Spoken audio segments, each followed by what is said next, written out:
All right, let's cut out of that and take you to this important briefing now. The National Student Financial Aid Scheme Administrator, Freeman Nomvalo, is currently on the podium addressing the media just on the developments in the implementation of his mandate as the scheme's administrator. Let's listen in.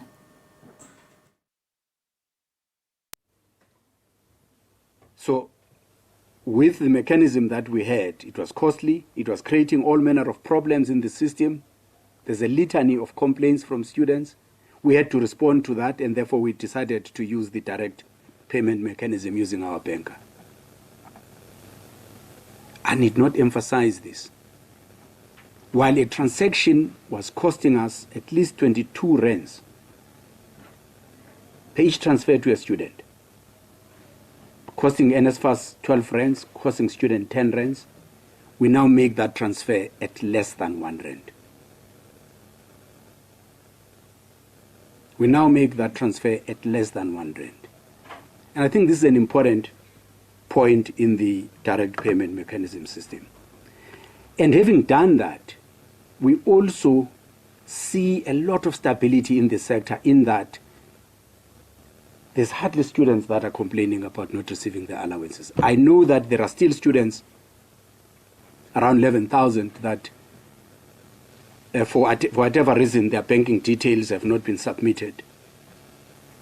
And there's work that's being done to make sure that everybody's bank details are available. And of course, to verify that if others' bank details are not there, do they in fact exist?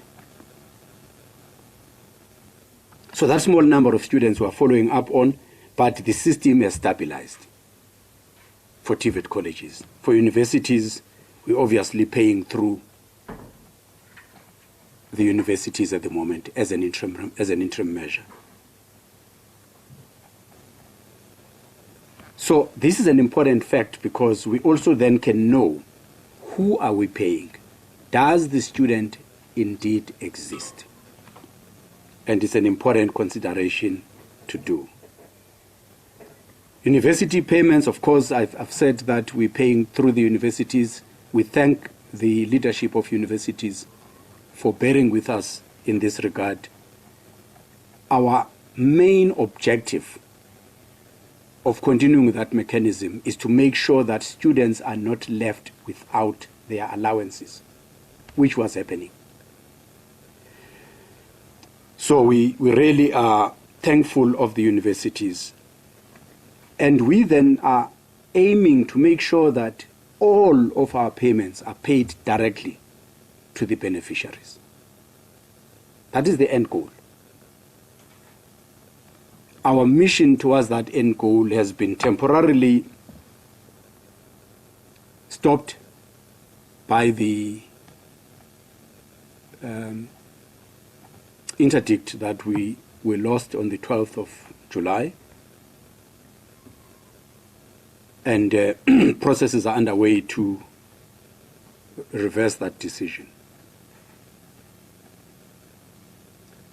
On the issues of appeals, this is a big pain point for students, for institutions, and for accommodation providers. So resolving this issue would help us. When the administration started, we had about 88,000 appeals that needed to be dealt with. By the beginning of the month, we had around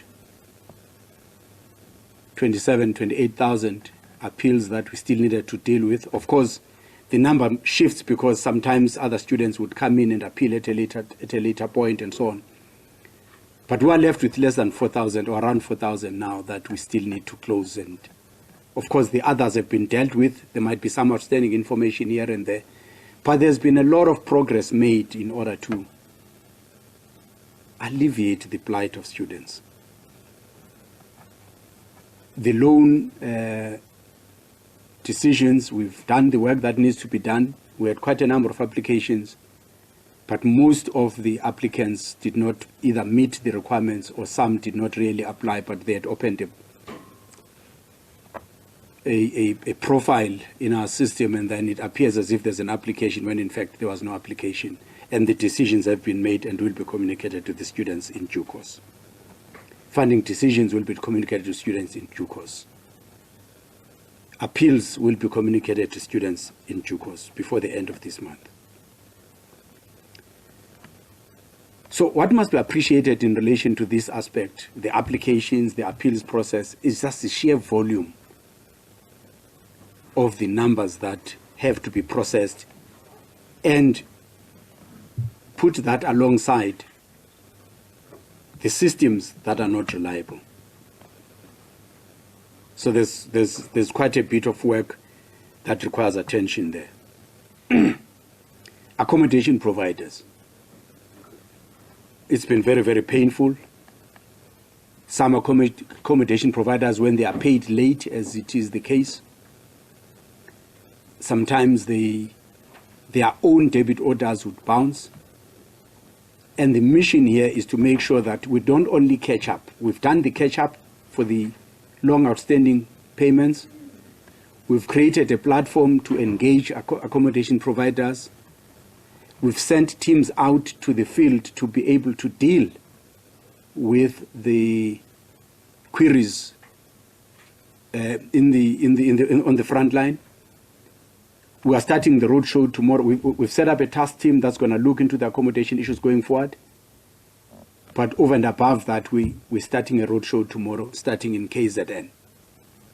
And we invite all of the stakeholders in that area to come to the areas where we're going to have these engagements. There will be a team that is available to respond to the queries that are still outstanding. This is to make sure that when we finish the roadshow, all of the queries that we had have been dealt with. So not only have we caught up with the accommodation payments, we also are creating a mechanism to make sure it's resolved forever. We need to close the issue of the financial statements. And there's a capacity issue that I'll talk to at a later stage.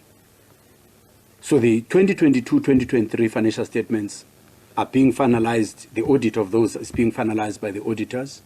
The 2023-24 financial statements, of which all other entities in the country have just finalized their audits end of July, and we're only going to be submitting as NSFAS.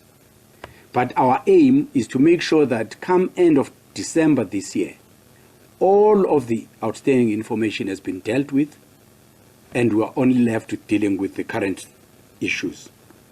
So there's issues that the Auditor General would have raised. We have set up regular monthly meetings with the Auditor General to deal with these issues. And we've put in place a plan to make sure that all of the financial statements and annual reports are produced and submitted to Parliament. It's not desirable that these things are coming at this late stage. But from where we are sitting, we think that it's best to put a thorough job in preparing these and submit them. Some of the work we are doing relates to some of the procurement issues. With the organization have been unstable as it has been, some of the activities in the procurement space have not been happening as they should. There are a number of contracts that the procurement process was questionable, and we have to address that. And there's a requirement in the PFMA that says you should avoid fruitless and wasteful expenditure as well as irregular expenditure. So in the manner in which we're addressing these procurement issues, we do want to use the rules as they are available in the legislation and the regulations to respond to our challenges. And we think there's a way to do it. We also are in conversation with National Treasury with a view for some support from the Treasury, even including temporary secondment of 1 or 2 officials for a short period of time to set up processes. To enhance our transparency, we are setting up registers where we can register fruitless and wasteful expenditure, register irregular expenditure, and a register of our contracts. This is meant to make sure that we keep track of all of those things, we respond to them in terms of how the legislation wishes us to respond to them, by addressing them once and for all, improve internal controls, but most importantly, if there's any recoveries of monies to be made, we follow up on those. So such registers will enhance our transparency and our accountability to Parliament. To the extent that those registers are dealing with contract management, we'll also have a better sight of our obligations and our rights in relation to our relationship with our stakeholders, be it suppliers or otherwise.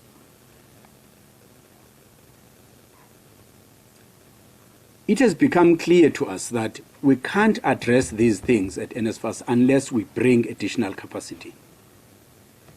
When you have got such backlog as we have had, you're not going to be able to address that backlog unless you deal with additional capacity. And to that end, we've brought in the services of KPMG and BDO